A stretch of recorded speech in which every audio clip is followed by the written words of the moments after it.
स्वागत है आप सभी का राष्ट्र की बात में। हमारे साथ बात करने के लिए मौजूद हैं कांग्रेस पार्टी के प्रदेश प्रवक्ता श्री स्वदेश शर्मा जी। आइए हम उनसे जानने की कोशिश करते हैं कि कल जो विधानसभा चुनाव के परिणाम आने वाले हैं उसमें कांग्रेस पार्टी कितनी सीटें जीतने जा रही है। स्वदेश शर्मा जी से जानने की कोशिश करते हैं। स्वदेश जी, स्वागत है आप। देखिए, मध्य प्रदेश में माननीय कमलनाथ जी के नेतृत्व में हमारा बूथ लेवल का कार्यकर्ता इतना रिचार्ज था। मंडलम सेक्टर की लगातार बैठकें हो रही थी। भारतीय जनता पार्टी उसी समय से भयभीत होने लगी। और जब मतदान हुआ तो माननीय कमलनाथ जी का फेस जनता ने देखा, हमारी माताएं बहनों ने देखा, युवा बेरोजगारों ने देखा। तो वो चेहरा देखते हुए जब सर्वे आया तो सर्वे सब तरह के आया। मैं भी पत्रकारिता की पृष्ठभूमि से हूँ और जिला अध्यक्ष रहा हूँ, तो संगठन का काम भी मैंने किया है, तो मैंने उस नज़रिए से भी देखा। तो 150 प्लस सीटों के साथ माननीय कमलनाथ जी मुख्यमंत्री पद की शपथ लेते हैं।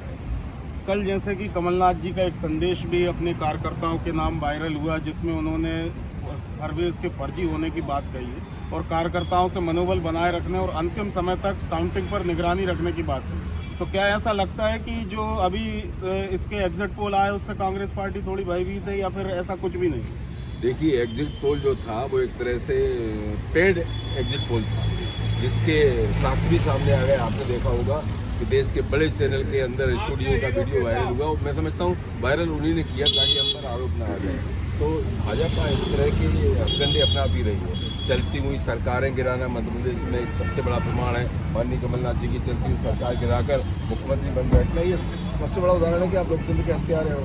चुनाव के दौरान अभी 2023 के हमने देखा, मतदान के दौरान इन्होंने कई जगह विसंगतियाँ पाई गई कि इन्होंने प्रशासन का दुरुपयोग किया, इन्हें शराब बांटने का काम करवाया तो पुलिस के वाहन से करवाया, अस्पताल के वाहन से करवाया, यहाँ तक इनके लोग लिफाफा रुपए के वाहन से पकड़े गए। तो ये लोकतंत्र का हनन करने का कोई भी मौका छोड़ना नहीं चाहिए। इसलिए इन्होंने अधिकारी कर्मचारियों को एक दबाव बनाने के लिए, ताकि वो दबाव में आए और हमारी जिस तरीके जहाँ भी हम बेईमानी कर सकते हैं वो करने में वो लोग हमारा सहयोग करें, हमारा साथ दें। तो ये उनके षड्यंत्र का खुलासा चैनलों ने भी कर दिया। माननीय कमलनाथ जी ने इसीलिए आह्वान किया है कि आप लोग बिल्कुल बेफिक्र रहिए। 150+ के साथ मध्य प्रदेश में कांग्रेस की सरकार बन रही है। माननीय कमलनाथ जी मध्य प्रदेश की जनता के सपनों को साकार करने के लिए शपथ ग्रहण करेंगे।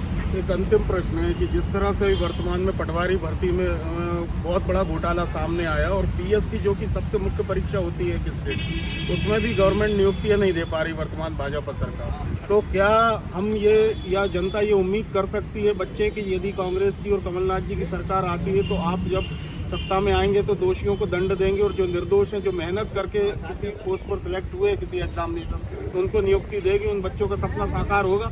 बहुत अच्छा सवाल किया आपने। माननीय कमलनाथ जी का यही तो विजन है। वो जब आएंगे तो एक भर्ती नहीं, लगभग 13 भर्तियों को घोटाले की मध्य प्रदेश सरकार ने। उन 13 भर्तियों की पुनः जांच भी होगी और बच्चों को रोजगार और रिक्त स्थानों की पूर्ति, सबसे जो सरकार में 2.25 लाख पद रिक्त हैं उनको भरने का काम सबसे पहले माननीय कमलनाथ जी करेंगे।